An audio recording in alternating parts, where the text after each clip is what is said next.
दोस्तों, मैं एक थोड़ा भिन्न पहलू ले रहा हूं मणिपुर के विषय में और कुछ प्रश्न पूछ रहा हूं मैं केंद्र और प्रदेश सरकार से।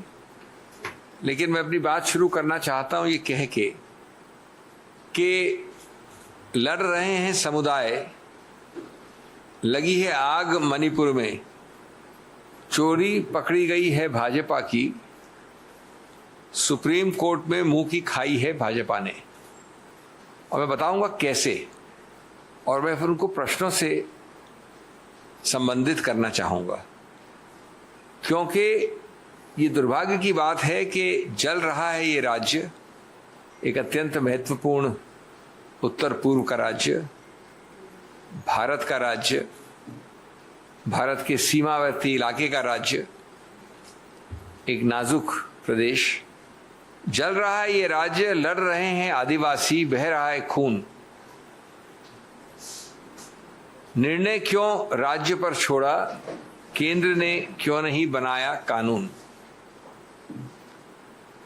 दोस्तों, हम सब जानते हैं, और इसमें मैं अपने प्रश्न और अपनी टिप्पणी करने से पहले कहना चाहता हूं कि ये पूरे देश के लिए शर्म की बात है। मुख्यमंत्री मणिपुर ने खुद ने कहा है कि 1 या 2 दिन पहले तक वहां लगभग औपचारिक, वास्तविक कितना हम जानते नहीं हैं, औपचारिक टोल था 60 मृत्युएं, 250 के लगभग लोग गंभीर रूप से चोट खाए हुए थे, 1700 से 2000 घर जल गए थे, 10,000 लोग छिन्न भिन्न होकर घूम रहे हैं।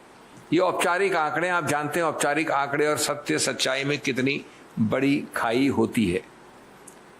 और हम ये भी जानते हैं कि ये लगभग आज 9 तारीख 10 तारीख जब हो रही है, 1 हफ्ता होने वाला है इस बात को। मैं आपको दर्शाना चाहता हूं एक वाक्य, जो एक वारदात जो उच्चतम न्यायालय में कल हुई, उसके आधार पर कि किस प्रकार से प्रदेश सरकार भी और केंद्र सरकार भी बहुत हद तक जिम्मेवार है इस नाजुक स्थिति के लिए। पहले 2 मिनट में आपको बता दूं कि कल उच्चतम न्यायालय में माननीय मुख्य न्यायाधीश ने, और मैं इसको कोई राजनीति से नहीं लिंक कर रहा हूं, उनका एक अलग वक्तव्य था, लेकिन मैं उसको आधार बना के बात कर रहा हूं अपनी। बड़ा स्पष्ट कहा, आपने देखा, आपने छापा, आपने पढ़ा, आपने कहा है, उसको प्रकाशित किया है, सार्वजनिक रूप से सबके सामने है। कोर्ट में कहा कि ये लोग सब जानते हैं, तो हम सब जानते हैं कि लगभग 22-23 वर्ष पहले एक संविधान पीठ का निर्णय है उच्चतम न्यायालय का, 22-23 वर्ष पहले, जो ये स्पष्ट करता है कि ये प्रावधान अनुसूचित जातियों, जनजातियों के विषय में, शेड्यूल्ड ट्राइब्स के विषय में सिर्फ अधिकार क्षेत्र है केंद्र सरकार प्रेसिडेंशियल ऑर्डर द्वारा, राष्ट्रपति की सूचिका के द्वारा। इसमें कोई अधिकार क्षेत्र नहीं है, न प्रदेश का, न प्रादेशिक स्तर के हाई कोर्ट का, उच्चतम न्यायालय का भी इस पे नहीं होता हस्तक्षेप, लेकिन उच्चतम न्यायालय एक अलग कैटेगरी में आता है, उसके कोई विशेष प्रावधान होते हैं। और कल उन्होंने कहा कि यह आश्चर्य की बात है कि यह पता नहीं था किसी को, और मणिपुर हाईकोर्ट को भी इसका संज्ञान होना चाहिए।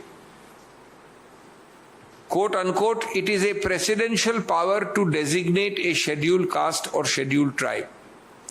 Article 342(1) is clear. और ये कहते हुए कल संविधान पीठ ने उच्चतम न्यायालय में ये भी कहा कि वो निर्णय 23 वर्ष पुराना मिलिंद नाम का एक केस था, महाराष्ट्र से आया है, जहां यही बात कही गई है। और उसके बाद यही मुख्य न्यायाधीश माननीय न्यायमूर्ति चंद्रचूड़ साहब ने 2017 के एक भिन्न निर्णय में भी यही बात कही है।